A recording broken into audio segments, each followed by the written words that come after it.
Good evening. The makers of the new Rinso bring you the Amos and Andy Show with their guest tonight, Peter Lorre.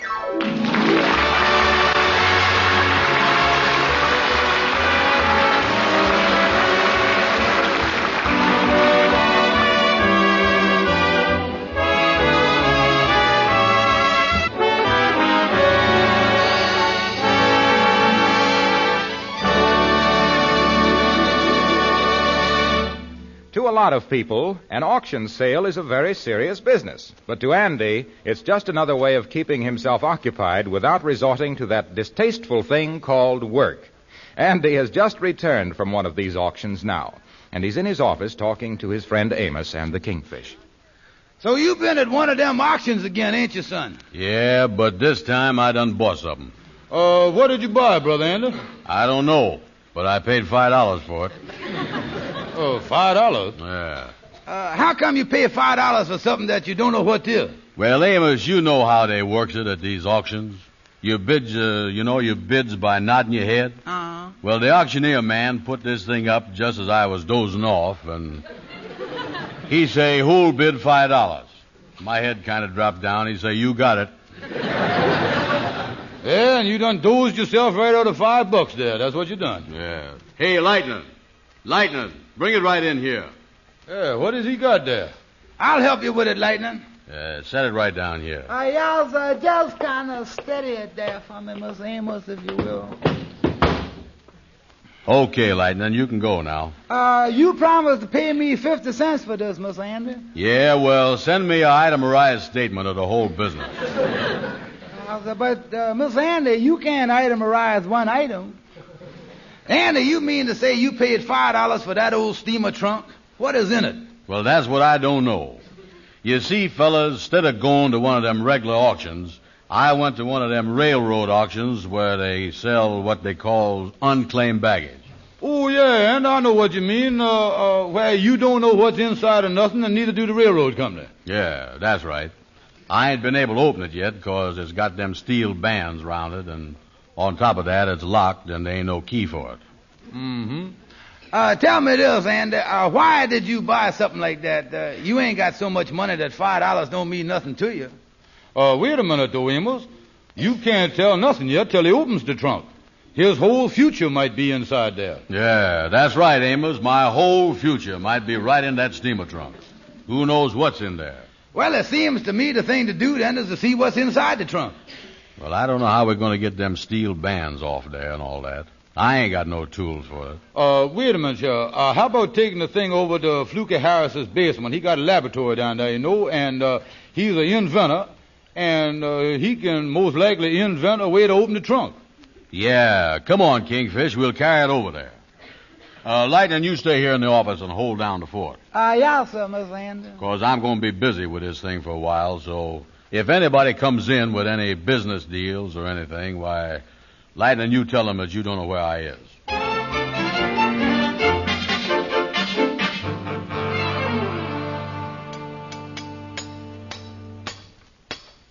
How you coming there, Fluky? I'm coming along pretty good with the thing, Miss Andy. Listen, Fluky, we ain't paying you for the time that you were spending on hammering your thumb there. Yeah, well, I think I got it here, fellas. All I got to do now is a little prying here. Yeah, there we is. That's got it. Yeah, boy, that was some job. Now, what about the lock? Yeah, can you open that, Fluky? Yeah, well, I'll try. Kingfish, look at my scientific equipment there in the box and see if you can find me a hairpin.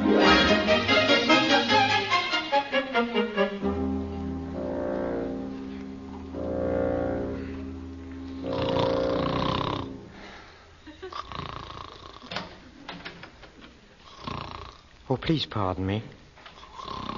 I say, please pardon me. Yes, sir. Yes, sir, yes. Is this Mr. Brown's office? Yes, sir. Did you want to see somebody? Oh, I'm so sorry to have awakened you. Oh, that's all right. I was going to wake up later anyhow. Is this Mr. Andrew Brown's office? Yes, sir, yes, sir. This is his office, but he ain't here right now. My name is Peter Lorre. I didn't get the name. What is it again? Well, it's unimportant, but I would like to see Mr. Brown about a steamer trunk. One that has metal bands around it. Well, he wouldn't be interested in that, I'm sure, because he bought one just like that this morning. I said, he don't want that. Yes, that's the one I wish to see him about. Yeah, well, I don't think he'd be interested in selling it neither, because I hear him say that his whole future lies in that trunk. And it so happens that my whole future lies in that trunk, too. There sure is a lot of futures in there, ain't it? Do you know where I can find Mr. Brown? No, sir, I don't know where you can find. Miss Brown left here a while ago with the trunk to see if he could get them bands off it and see what was in the thing. Young man, that trunk must not be opened. And for the safety of all concerned, it would pay you to find Mr. Brown. Oh, please pardon me, but I cannot stress too strongly the importance of finding him at once. And when you find him, I would suggest that you tell him that it would be advisable, and I'm willing to...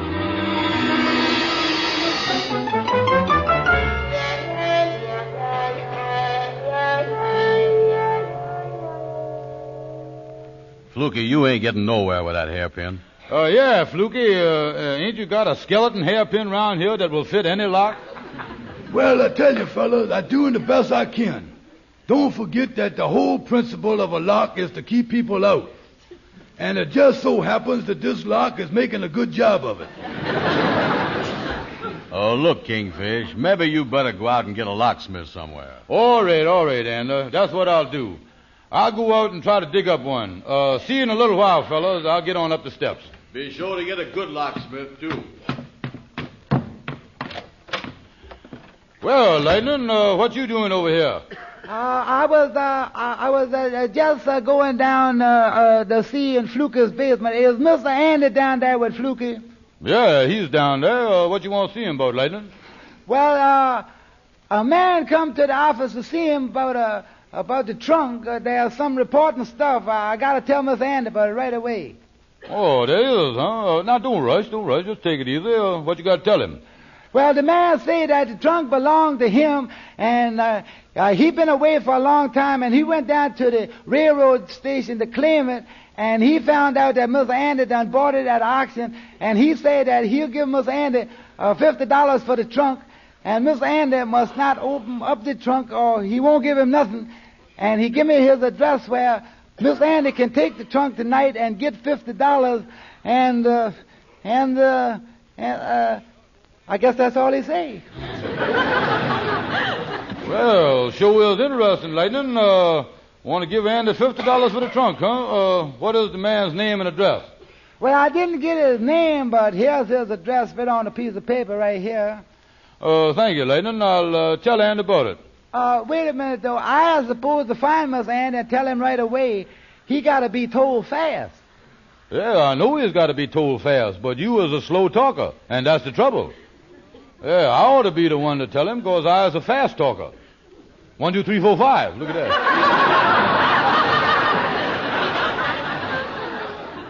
Yeah, I can rattle that stuff off.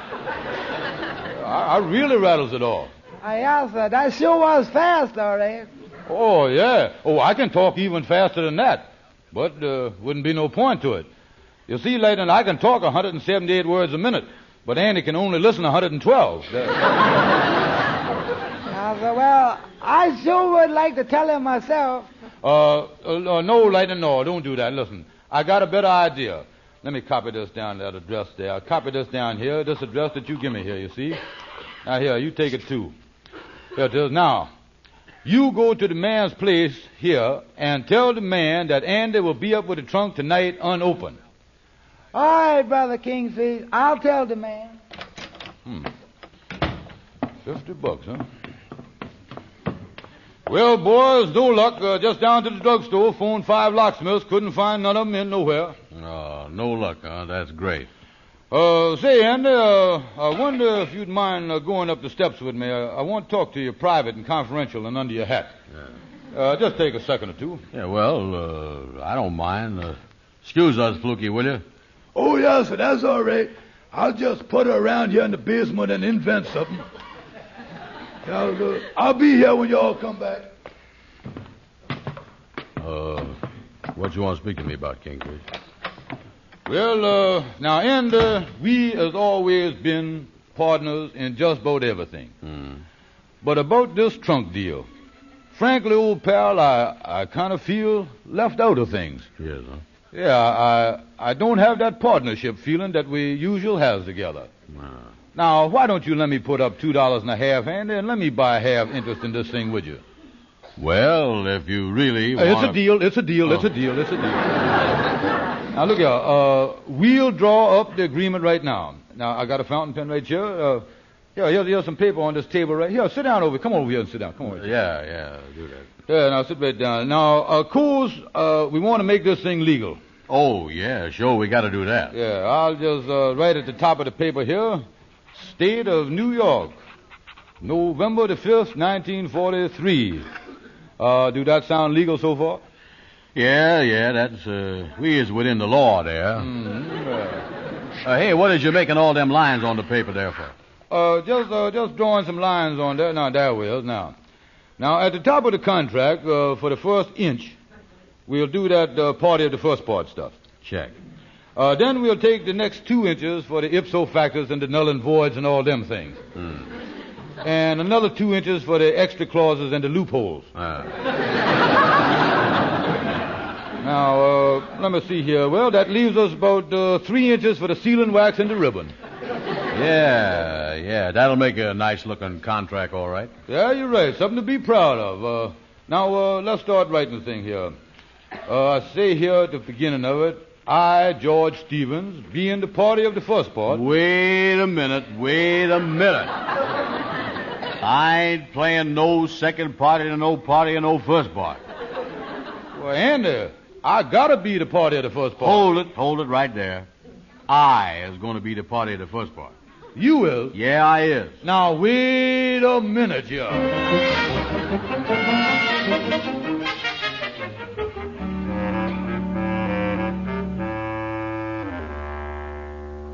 Well, Andy, I was very happy that these contracts is all drawn up and signed.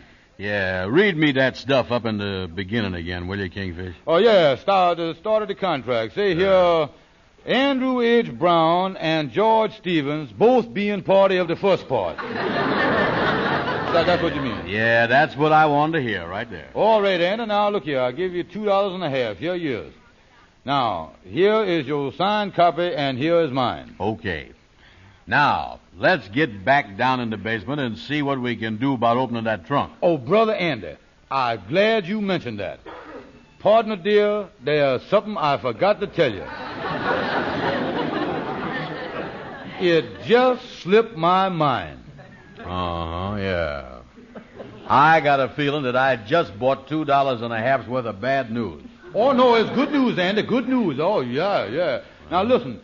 The man that owns the trunk is done traced it to us and is done offered us $50 for it. Funny how those things like that can slip my mind. Yeah, it is. Kept right on slipping, too, till after the contract was signed. Kingfish, you done pulled a fast one on me. Oh, now, Brother Andy, don't say that to me. Don't hurt my feelings. Oh, you know how senseless I is. Just tell me, how can a partnership last when one partner talks to another one that way? And on top of that, you ain't never gonna regret this, Andy, because I'm gonna tell you something. I done already figured out a way how we gonna get more than $50 for the trunk. Yeah? Let me ask you one question, Kingfish. What is it, partner dear? How come that you remembered all this when I say something about opening that trunk? Oh, there's another thing that I want to tell you. The man will only give us the money if he gets the trunk back unopened. Unopened. That's a funny thing, ain't it? Now listen. Listen to your partner. Look here. We gonna take the trunk up to the man tonight. But first, we is going up to your room at the boarding house and get dressed up. 'Cause I is got an idea.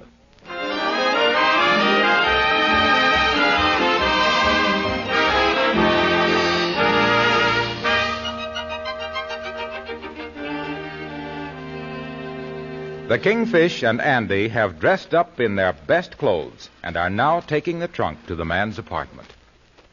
This is the apartment right here, Andy. Yeah, you know, I was getting kind of nervous.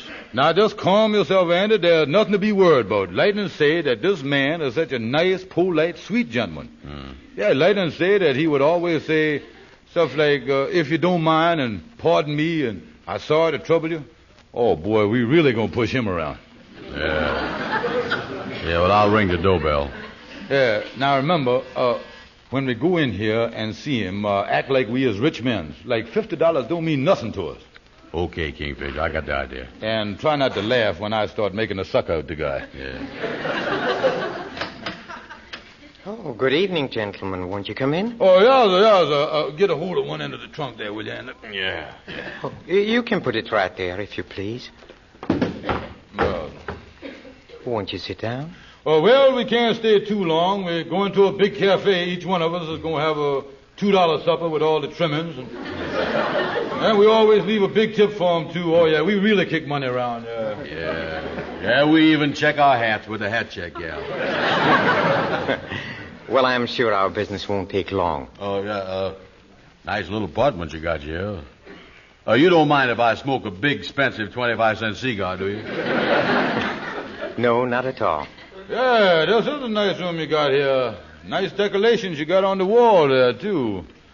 Tell me this, mister. Is them real guns hanging up there? Well, they shoot bullets, if that is what you mean.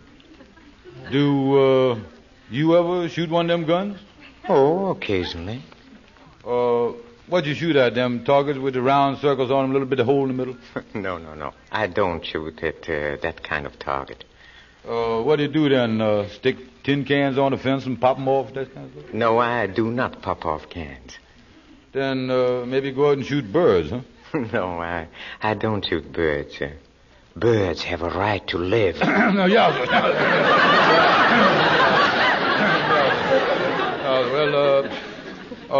What else is there to shoot? Oh, there are things. Wait a minute. We is in the right place here, ain't we? I just want to ask you, mister, you is the sweet man, ain't you? The one to say please all the time, sorry to trouble you, and pardon me and all that stuff?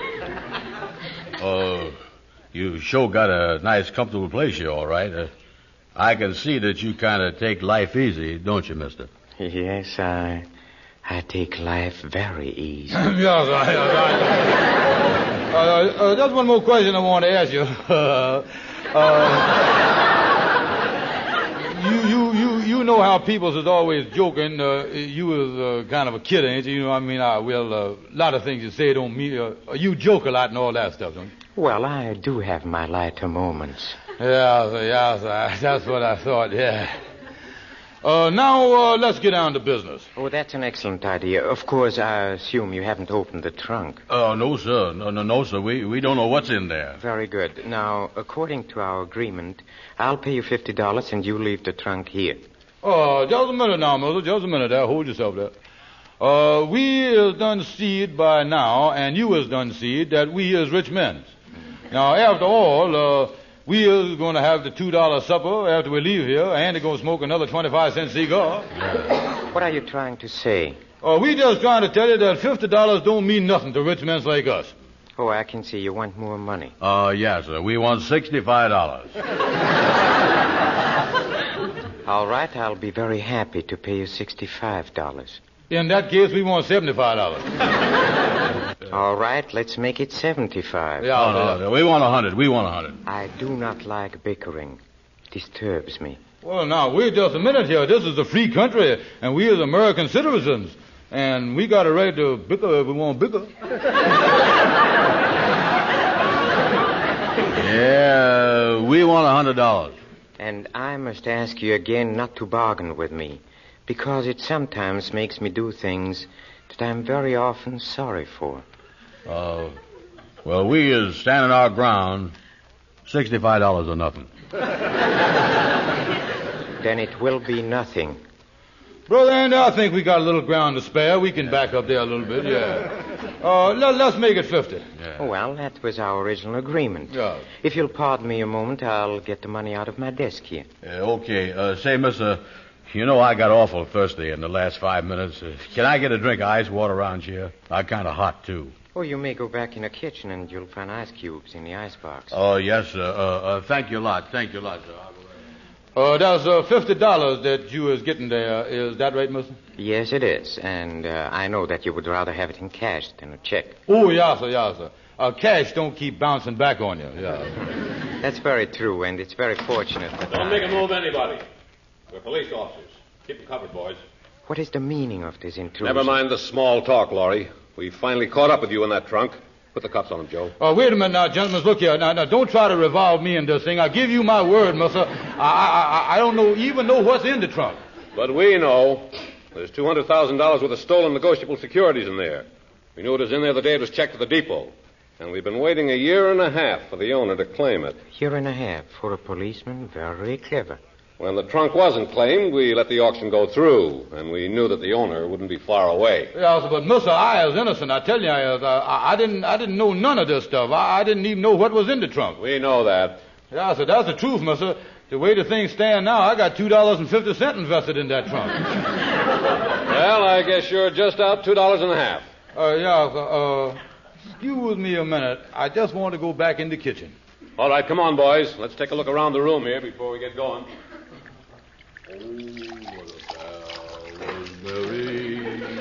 Oh, what a pal was Mary. Brother Andy, ain't you got that glass of water yet? Oh, I having trouble with these ice cubes. I done busted my fingernail and everything else. You want a glass? No, thank you. Partner, dear, there's something that I want to talk to you about. My conscience has been gnawing at me. Oh, sure enough? About what? It's been saying to me, Kingfish, you ain't got no right to half interest in that $50. That money ought to all belong to Andy. No fooling. Is that what your conscience has been saying to you? Yeah, Andy, sometime I do believe that my conscience thinks more of you than it do of me. Yeah, well, tell you the truth about this thing, you really is done pulled a fast one on me this afternoon. Yeah, I know I done pulled one on you, Andy, and that's why I want to unpull it right now. I got my contract. Is you got your contract with you? Yeah, sure, I got it right here. Give me that. We'll tear them both up. Yeah, now, of course, you got to give me my $2.50 back so everything be level and even and all that stuff. We won't be fair about the thing, you know. Oh, sure, yeah. Well, I'll give you that right now. Here it is. There's 1, 2.5. Thanks, Andy. I feel a lot better now. Yeah, I do, too. I ain't even thirsty no more. Come on, let's get back in the parlor. Okay, ex-partner, dear. You come right on here. You know, Kingfish, you was a pretty good pal after all. I would say that you... hey, what is those cops doing in there? Where's they going with the man in the trunk? Brother Andy, I was glad you mentioned it. I forgot to tell you, it must have just slipped my mind.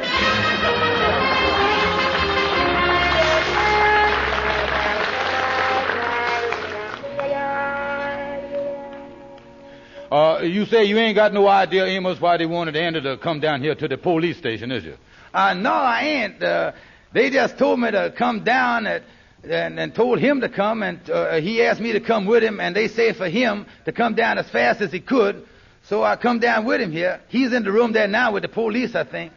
When I heard that y'all was down here, why, I figure I better come right over here, too, to make sure that Andy don't tell him that I know nothing about this trunk mess.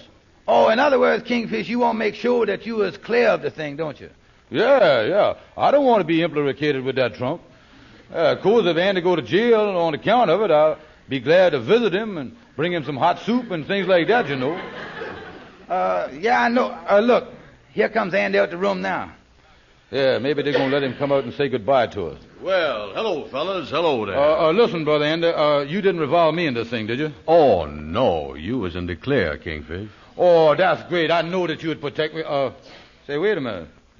What is that money you got there in your hand? Ex-partner, dear. I am glad you mentioned that. But the reason I come down here was to collect this reward. It must have just slipped my mind.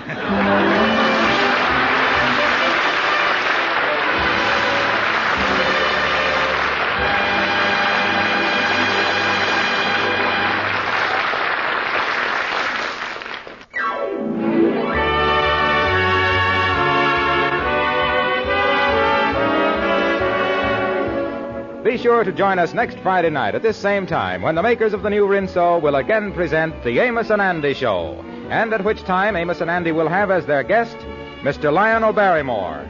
Till then, this is Harlow Wilcox speaking for all of us, thanking Peter Lorre for appearing with us tonight, and bidding all of you a pleasant good night.